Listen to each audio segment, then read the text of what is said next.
สบายดีท่านผู้ชมที่เคารพตอนรับทุกท่านเข้าสู่รายการหอบหูหอบทิศทางโทรภาพแห่งสัตว์ลาวช่อง3ซึ่งรายการของพวกเราเป็นรายการที่นำเอาข้อมูลข่าวสารทางด้านเศรษฐกิจการค้าและการลงทุนและรวมไปถึงสาระนาหูต่างๆมานำเสนอให้ประชาชนนั้นได้ติดตามชมเป็นประจำและในมื้อนี้ทางรายการของพวกเราก็มีสิ่งดีๆมานำเสนอสำหรับท่านใดที่ต้องการอยากจะเสริมความงามและความมั่นใจให้กับตนเองสามารถไปใช้บริการได้ซึ่งว่าปัจจุบันนี้ก็ได้มีพิธีเปิดศูนย์ความงามใหม่โดยเฉพาะแล้วก็แมนเมเบลศูนย์ความงามเมเบลบิวตี้เซ็นเตอร์และสปาซึ่งเพิ่นได้เปิดศูนย์ความงามใหม่และสำหรับท่านใดที่ว่าไปใช้บริการในปัจจุบันนี้แมนจะได้รับส่วนลดเป็นพิเศษโดยเฉพาะแล้วก็แมนในระยะเดือนกุมภาหาเดือนมีนานี้สามารถไปใช้บริการได้ท่านจะได้รับส่วนลดเป็นพิเศษซึ่งว่าทั้งศูนย์จะมีการบริการอันใดในนั้นเอาเป็นว่าตอนนี้เชิญท่านติดตามชม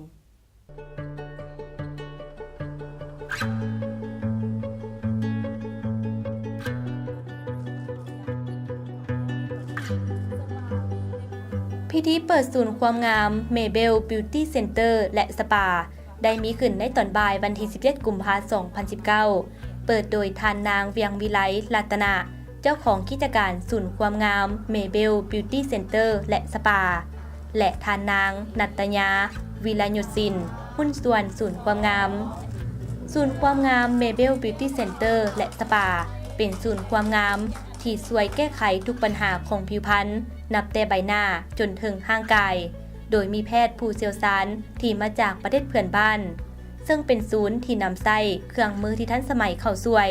แนะใส่ตอบสนองทุกความต้องการเกี่ยวกับความงามให้แก่ลูกค้าอย่างปลอดภัยและเห็นผลอันนี้ก็อย่างเครื่องที่เราใช้อะค่ะเพราะนวัตกรรมเราก็จะเอาเข้าจากอเมริกาแล้วก็เกาหลีทั้งหมดคือจะไม่มีเครื่อง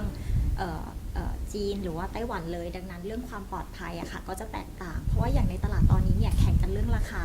ดังนั้นเครื่องที่เขาใช้เนี่ยก็อาจจะเป็นเครื่องที่แบบราคาถูกลงมาแต่ของเราอะไม่เน้นเรื่องตรงนั้นคือเราลงทุนเพราะว่าอยากได้ผลระยะยาวหรือให้ลูกค้าใช้แล้วก็ได้ผลแล้วก็มาใช้กันบ่อยๆค่ะแล้วก็ในเรื่องราคาก็ไม่ได้สูงกว่าที่อื่นด้วยอย่างวันนี้ก็แบบมีโปรโมชั่นด้วยแม่วันนี้เขามีโปรโมชั่นลด 50% แบบทุกคอร์สเลยเนาะแล้วแบบของเขาจะเน้นคุณภาพแบบสำคัญเห็นผลชัดเจนตั้งแต่ครั้งแรกที่ใช้เลยค่ะเพราะว่าอย่างทุกเครื่องที่เราเอาลงเนี่ยคือเทสกันเองหมดแม้ว่าถ้าเกิดว่ามันไม่ดีเราก็ไม่กล้าใช้เหมือนกันแม่นเพราะว่าแบบเขาเป็นคนไปเทสเองเลยก่อนที่เปิดก็แบบว่าไปเทสกันหลายรอบอย่างเช่นนะ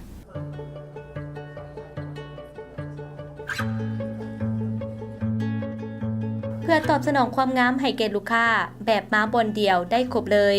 ทั้งศูนย์ก็ได้จัดหลายรายการมานำเสนอบ่ว่าจะเป็นการฟื้นฟูและบำรุงผิวพรรณให้ขาวเนียนกระชับหูคุมขนลบและแก้ไขห้อยเหี่ยวของใบหน้ายกกระชับใบหน้าให้เต่งตึงและเรียวลบห้อยสิวฝ้ากระและห้อยดำต่างๆอยู่ใบหน้าลดกระชับสัดส่วนและกำจัดไขมัน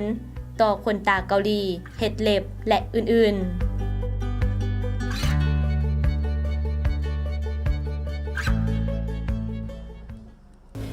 ศูนย์ความงามเขาเนาะจะมีแบบหลายรายการเนาะจะเป็นสีดผิวขาวโบท็อกซ์ฟิลเลอร์แล้วก็แบบพวกสลิมแล้วก็ไฮฟูพวกยิงกะอย่างสินะคิวสวีทแล้วก็แบบเพ้นเล็บต่อขนตาอย่างสินะมีครบวงจรเลยแบบมาทีนี้แบบจบเลย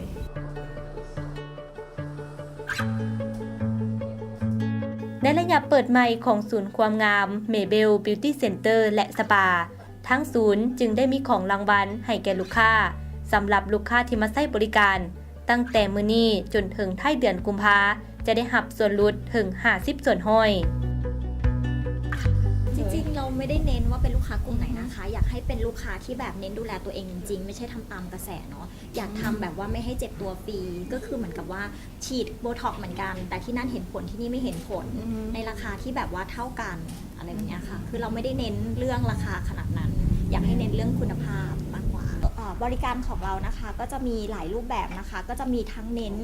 เรื่องนวัตกรรมนะคะก็คือไม่ใช้เข็มแล้วก็ใช้เข็มอย่างการทำให้เราแบบสลิมขึ้นเงี้ยค่ะก็จะมีทั้งการฉีดแฟตดูดไขมันหรือว่าจะเป็นการสลิมก็คือ เครื่อง Power Slim อันนี้เนี่ยจะเป็นนวัตกรรมของทางอเมริกาเวลาใช้เนี่ยจะมีทั้งหมด4ขั้นตอนนะคะจะเป็นขั้นตอนที่ละเอียดมากแล้วก็ปลอดภัยจะไม่มีความเจ็บปวดนะคะแล้วก็จะไม่ทิ้งรอยช้ำเขียวจะผอมลงครั้งแรกเนี่ยประมาณ4เซนติเมตรเลยคือลูกค้ามาทำเนี่ยเราจะวัดก่อนตอนแรกแล้วพอสุดท้ายอะค่ะประมาณ40-50 นาทีลูกค้าก็จะสัดส่วนลดลงประมาณ4เซนติเมตรเลยโดยที่ไม่มีผลข้างเคียงแล้วก็ไม่เจ็บเลยค่ะ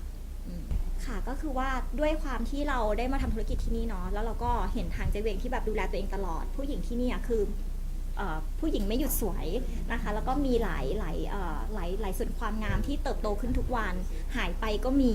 เราก็เลยคิดว่าเราหาจุดเด่นของตัวเองแล้วก็มาลงธุรกิจนี้จุดเด่นของเราที่อย่างที่เราแจ้งไปนะคะก็คือว่าเราเน้นเรื่องคุณภาพแล้วก็ราคาไม่แพงค่ะอยากให้ลูกค้าติดแล้วก็อยู่กันยาวๆมากกว่า